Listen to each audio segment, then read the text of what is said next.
What if I told you that the most watched event on Earth is built on a foundation of secrets, Hollywood-style thefts, and political shadows that FIFA has spent decades trying to erase from history? We all remember the goals, the celebrations, the unforgettable moments. But almost nobody talks about suitcases full of cash exchanged in secret hotels, trophies that vanish forever, or championship finals where the health of a global superstar was allegedly sacrificed for interests hidden behind closed. These are the World Cup mysteries you need to know. Back in 1966, just months before the FIFA World Cup kicked off in England, the Jules Rimet Trophy, very different from the one we know today, was being displayed in London to build excitement among fans. Its security was almost unbelievable. A simple wooden display case, a chain, and police officers supposedly guarding it while spending their time in a pub across the street. Not exactly the blueprint for protecting the most valuable trophy in football. Then, on March 20th, 1966, disaster struck. The display case was empty. The trophy had vanished. The embarrassment was enormous. The police launched a massive investigation, desperate to recover both the trophy and their reputation. Then something completely unexpected happened. A dog named Pickles discovered the missing trophy hidden beneath bushes in a garden. Just like that, the Jules Rimet Trophy was recovered in time for the tournament. Many suspects emerged. None were convicted. For years, the thief's identity remained a mystery. Eventually, relatives revealed that the culprit was Sidney Cougoulier, a small-time criminal who stole the trophy simply because it looked easy to take. He reportedly attempted to demand a ransom, but abandoned the trophy after intense police pressure closed in around him. Yet, according to many fans, that World Cup trophy was stolen twice. Once from the display case, and once on the pitch. For decades, people have speculated that the tournament was influenced by far more than football. Some theories connect certain outcomes to political networks operating under Operation Condor. Whether true or not, many supporters insist they have never witnessed refereeing decisions so consistently favorable toward a host nation. Brazil, Argentina, Hungary, Uruguay, one after another. Many believe the outcome was already known before kickoff. That is why some still refer to it as the World Cup that was stolen twice. And yet, the story of the Jules Rimet Trophy only becomes stranger from there.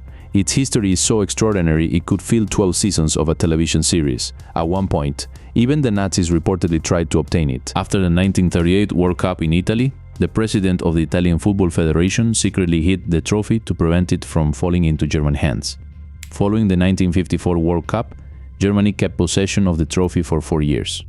When it was finally returned, observers noticed something strange. The trophy appeared taller. That fueled years of speculation that the original had been replaced with a counterfeit. Then came the theft of 1966. While the original trophy was missing, the English Football Association quietly commissioned a replica from a master jeweler. When the real trophy was recovered, there were suddenly 2 nearly identical trophies. According to some accounts, even experts struggled to tell them apart. To reduce the risk of another theft, the original and the replica changed hands multiple times over the years. Eventually, nobody seemed completely certain which one was the genuine article. A decision was finally made and the supposed replica remained with the jeweler. Then came 1970. Brazil won its 3rd World Cup title, earning permanent ownership of the Jules Rimet Trophy. The trophy was proudly displayed in Brazil until 1983, when it disappeared. Again. This time, it was never recovered.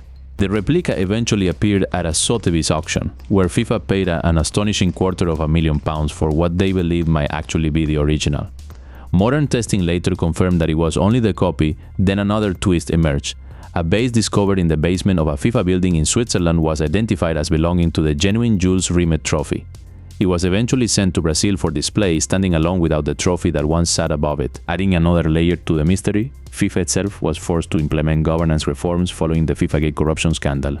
Even after those reforms, organizations such as Transparency International have argued that the World Cup host selection process remains vulnerable to political influence. Officially, more stakeholders are involved.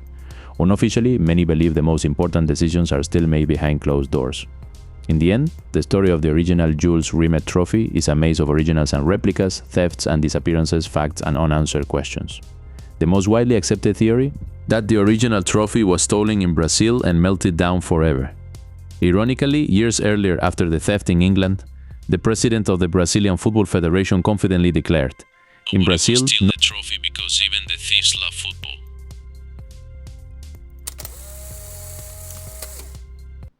Then came 1978. Argentina, ruled by a military dictatorship led by General Jorge Rafael Videla, was hosting that year's FIFA World Cup. Almost immediately, the tournament was viewed by the country's political leaders as a golden opportunity. A chance to claim the victory as their own and promote the patriotic values they desperately needed to legitimize their regime. Videla, a man who had barely shown any interest in soccer before, suddenly became the nation's biggest fan. He understood the power of being seen in the VIP box whenever Argentina won. But things did not go according to plan. Argentina's results on the field were disappointing, and their future in the tournament came down to a crucial match against Peru. To advance, they needed to win by at least 4 goals. Then something strange happened. Just moments before kickoff, Videla entered the Peruvian locker room. To this day, the purpose of that visit remains unknown. And then came the result. Argentina defeated Peru 6-0. The victory was enough to send Argentina through and eliminate Brazil, a team that had not lost a single match. The 6-0 scoreline immediately raised suspicions throughout the international soccer community. The complete lack of defensive resistance from Peru, combined with the presence of Argentine-born goalkeeper Ramon Quiroga, fueled theories for decades that the match may have been manipulated by the military regimes of the era. And the suspicions did not stop there. Beyond the game itself, historians and investigators have frequently pointed to alleged political favors exchanged between the two governments. Some reports mention trade agreements, including shipments of Argentine wheat to Peru, which may have served as a form of political currency, helping secure a result that would strengthen the military regime's image before the world. The Argentine players from that squad have always maintained the same position. If the match was fixed, nobody told them. Several former Peruvian players, on the other hand, have claimed that money changed hands. And many Argentinians, after witnessing how the dictatorship exploited the victory for propaganda purposes, admit they would not be surprised if Videla had helped clear the path with a suitcase full of cash, even if it ultimately may not have been necessary. Was the Argentina versus Peru match of 1978 manipulated by a dictator desperate for legitimacy? Decades later, the mystery remains unsolved. Then came 1998. At the World Cup in France, one player stood above every other superstar on the planet. His name was Ronaldo Nazario de Lima. He had carried Brazil to the final with a level of dominance rarely seen in international soccer. Everything pointed toward another Brazilian triumph. Then disaster struck. It was hours before the World Cup final against host nation France. Ronaldo suddenly collapsed and began suffering violent convulsions. The incident was so severe that there were genuine fears for his life. He was rushed to the hospital immediately. The Brazilian squad was left shocked, distracted, and emotionally shattered. After completing their warm-up, they prepared to begin the biggest game in the world without their star player. Edmundo had already been selected as Ronaldo's replacement. But then, with barely 30 minutes remaining before kickoff, Ronaldo returned, fresh from the hospital. His unexpected arrival forced Brazil to completely change their tactical plans once again. What followed was one of the most disappointing performances of Ronaldo's career, and one of the worst Brazilian displays ever seen in a World Cup final. France won 3-0. The so-called phantom lineup remains one of the most controversial aspects of that match. Initially, Edmundo was expected to start. Then, just 45 minutes before kickoff, Ronaldo was suddenly reinstated. The last-minute decision created tactical confusion and emotional chaos. Many analysts believe the Brazilian squad never fully recovered after watching their superstar collapse only hours before the game. That may explain the unusually flat and lifeless performance during the defeat against France. Yet despite the trauma, Ronaldo's resilience became legendary. He was awarded the Golden Ball as the tournament's best player, highlighting just how extraordinary his performances had been before that fateful day in July. If anything has shaken FIFA to its core, it was the corruption scandal that reached every level of the organization.